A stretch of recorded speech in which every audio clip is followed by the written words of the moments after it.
It's going to be hard. Okay.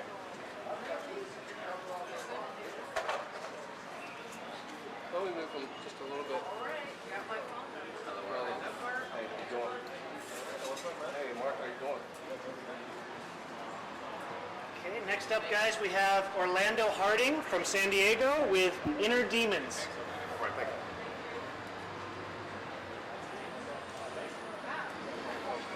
We got a soundtrack.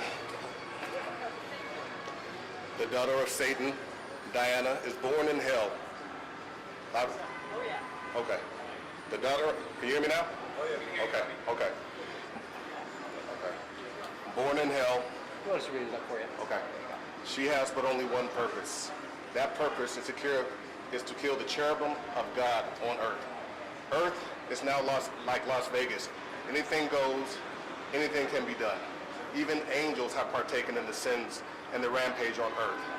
Diana, as her talent grew, Diana's strength also grew. As Diana's legend grew, Satan became even jealous of her. Satan could not kill her. He could not destroy her. He had to send her to earth.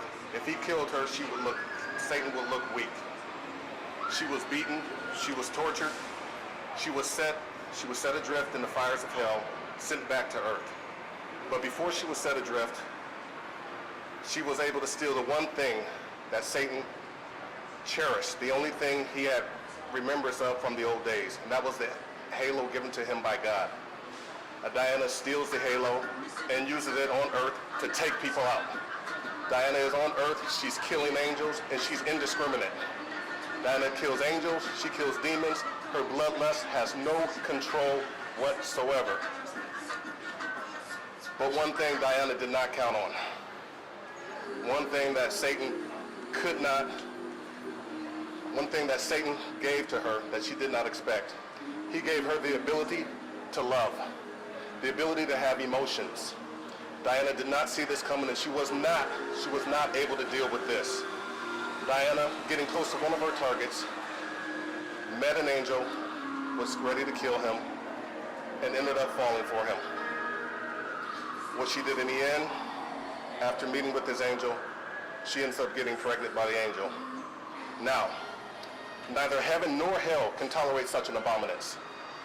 Heaven will not stand for a demon giving birth to an angel that's half angel, half demon, and hell cannot stand for this either.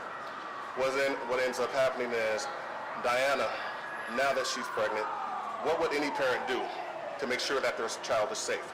What would any parent do to make sure that everything was going to be all right for their child? What would any of you do to protect your child? But the better question is, with her abilities, imagine what she would do.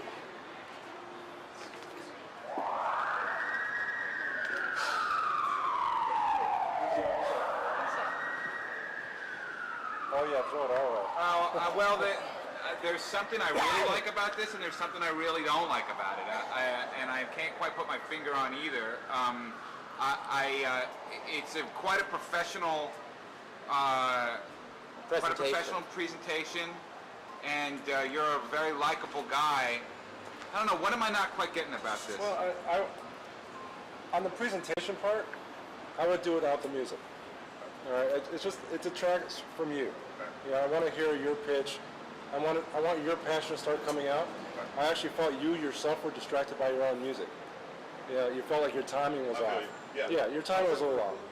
It's like, You're the star when you're pitching. We want to hear your pitch. You did it with your voice. You didn't need to do it with your music. And you have a great voice, so use it. Absolutely. I agree. I'm not exactly sure what just happened here. I don't know what the story was. I kind of get that she's from hell. She stole Satan's trophy, his bowling trophy, the halo thing. So the halo thing. And it was important to him, and now he goes after her. The only issue that I'm always going to have with Satan is the guy's a badass. All right, it's going to be really hard to hide from Satan, especially if you have his halo. And I wasn't quite getting where her threats were. What was the big deal? If she could just walk off with Satan's halo, what does she have to worry about after that? She had that kind of skill. So I wasn't sure who the characters were. I wasn't sure what the threat was. I really like the idea. Oh, Yeah, if you got one. Oh, the whole threat is Satan. He's not allowed on Earth. She was able to, by him forcing her out, sending her back to Earth, she left with his coveted halo, actually on her finger.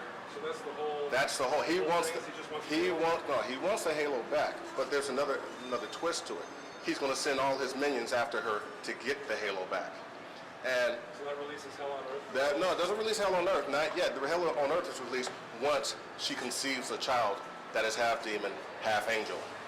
Such an abomination cannot be allowed by heaven nor hell, and they go after her with a vengeance. We suffer for that as humans. No, humans don't suffer for that. Humans, again, Earth is like Vegas.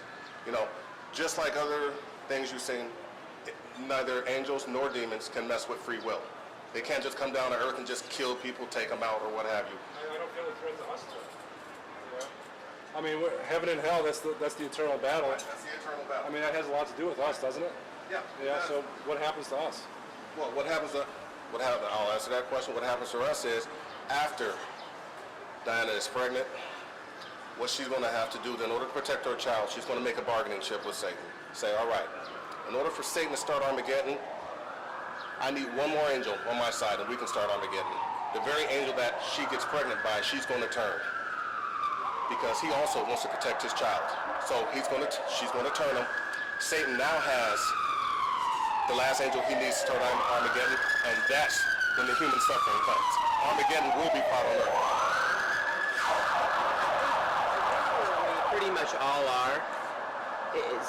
We kind of like some of the gist of it, but it doesn't seem to us like there's a marketplace for it because we're not into the characters enough. We don't understand them quite enough, and what the threat is, and that we even would care about the protagonist till much later in the story. But you know how to put a presentation together, and that's half the battle. I think this story may not be for us, or at least this version of it, but I think you know how to make a comic book story. I think the idea of the threat to humanity is a little too abstract, so that we can't get involved with it enough.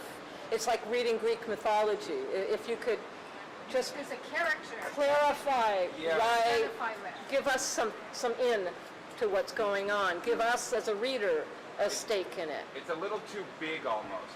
It's like the only moment in all of this. Yeah, big is good, but I think so is small, and so. That's and also that's a what $200 really million touches it. movie, so you got to be careful about that. too. But one thing I gotta say, man, is keep it going because you got something going on. You know, you definitely. We might not be 100% sold on this idea, but you got to keep it going, dude. And I like the art. Just to say, I appreciate your comments. You give me a shot, I will be able to clarify everything for you. I'll be able to satisfy all your wants and needs with this. Obviously, in a 2-minute presentation, it's kind of a tough thing to do. It's tough. Yeah. I could do it. Right. I could do it though. You give me a shot, you won't be disappointed. Just give me a shot. Thank you all. Thank you.